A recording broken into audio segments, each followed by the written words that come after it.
আজ এই ভিডিওতে তোমাদের সাথে আমি শেয়ার করব নিশার সাথে ঘটে যাওয়া মেকআপ নিয়ে একটা ভয়ঙ্কর ঘটনার কথা। সত্যি কথা বলতে ভয়ঙ্কর যে আমি কেন বলছি এটা তোমাদেরকে বলছি, একটু ওয়েট করো। আজকে আমার ব্রাইড হচ্ছে নিশা, কিন্তু ও কিন্তু আমার আজকের ব্রাইড ছিল না। বিশ্বাস করো, ও আমার আজকের ব্রাইড ছিল না, ও আমার থার্ড ব্রাইড। আজকে আমার দুটো লোকেশন ব্রাইড ছিল, সেই দুটো ব্রাইড করে আমি নিশাকে রেডি করতে বসি।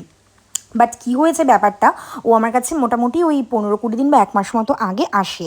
আর ওর থেকে আমি যা স্টোরি শুনি আমারও রীতিমতো কেমন যে লাগছিল, তোমরাও বলবে শুনলে যে তোমাদের কেমন লাগে।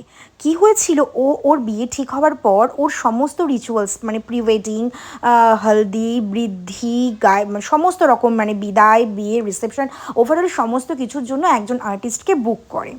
বাট টোটাল প্যাকেজটা তার সাথে সমস্ত কিছু কনফার্মেশন সমস্ত কিছু হয়ে যায়।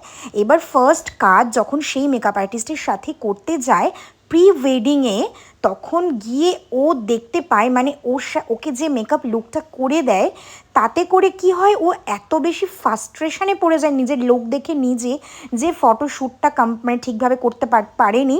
এবং ওর ফটো যেগুলো পায় সে ফটোগুলো অবধি পোস্ট করবে কি না প্রচুর দ্বিধা থাকে। মানে মানে সেদিনকে বাড়ি এসে কিছুক্ষণের মধ্যেই ও টোটাল মেকআপের ব্যাপারটাকে ক্যান্সেল করে দেয়, যে দরকার পড়লে আমি বিয়েতে সাজবই না, কিন্তু আমি এমন লুক চাই না। এতটা বেশি ভয়ানক ওকে দেখতে লাগছিল। এটা শুনে না সত্যি কথা বলবো আমার যে কতটা খারাপ লাগছিল, যে এমন হয় একটা বিয়ে, একটা স্পেশাল দিন, মানে একটা প্রি ওয়েডিং, তার এমন একটা মেকআপ আর্টিস্ট তার কাছে সমস্তটা প্যাকেজে সেট করা রয়েছে, এই মানে প্রথম কাজে এতটা ভয়ানক একটা পরিস্থিতি। ও আসলে কোনো দিন মেকআপ আর্টিস্টের কাছে সাজেনি, ঠিক আছে, ও নিজেই সমস্তটা নিজেকে রেডি করে সমস্ত প্রোগ্রামেই যায়। বাট এরকম একটা বাজে এক্সপিরিয়েন্স, মানে ও প্রচণ্ড ভয়ে, ও আর ওর মা আমার কাছে এসে ব্যাপারটা জানায়। মানে বুঝতে পারছো কেন আমি ভয়ানক পরিস্থিতির কথা বলছি। এরপর ওকে আশ্বস্ত করি, ওরা অনেক ভরসা নিয়েই আমার কাছে আসে। আর ওদেরকে সেই কতটা মানে মনের জোর জুগিয়ে আমি ওর লুকটা কমপ্লিট করেছি সেটা তোমরা দেখলে বুঝতে পারবে এখন।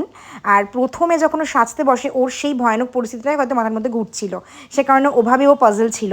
বাট আস্তে আস্তে লুক কমপ্লিট হচ্ছে আর ওর মুখে হাসিটা আস্তে আস্তে করে মানে ভেতরের হাসিটা ফুটে উঠছে। তো এটা আমার কাছে অনেক বেশি ভালো লেগেছিল যে ও নিজেকে আমার উপরে কমপ্লিটলি ছেড়ে দিয়েছিল। আর ওরও অনেকরকম ভাবনা চিন্তা ছিল, বাট লুকটা কেমন হয়েছে সেটা কিন্তু তোমরা অবশ্যই জানাবে। শুনে নেব ওর রিভিউটাও, চলো দেখতে থাকো আর রিভিউটা শুনে নাও যে ওর আমার কাছে যে কেমন লেগেছিল। তোমরা তোমাদের স্পেশাল দিনেও আমাকে বুক করতে চাইলে বুক করতে পারো 7001391382 এই নাম্বারে। আমরা অল ওভার ওয়েস্ট বেঙ্গলে সার্ভিস প্রোভাইড করি এবং আমাদের স্টুডিও লোকেশন কৃষ্ণনগর, সেখানেও আমরা আমাদের সমস্ত রকম বুকিং নিয়ে নিই। হাই, আমি নিশা। আজকে দিদির কাছে আমি আমার ব্রাইডাল লুকের জন্য এসেছিলাম। তো দিদিকে আমি বলেছিলাম আমার একটা নাইট মেয়ার ছিল, দিদি সেটা পুরো ক্লিয়ার করে দিয়েছে।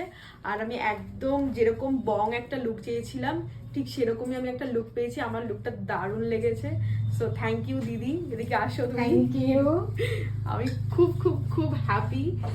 আমারও ভালো লেগেছে যে তোমার একটা ভয়টা আমি কাটিয়েছি। হ্যাঁ, আর লুকটা যেরকম যেরকম ভেবেছি সেরকম স্যুটও করেছে, ভালো লাগছে। Thank you. তোমার নতুন জীবনের জন্য অনেক অনেক শুভেচ্ছা।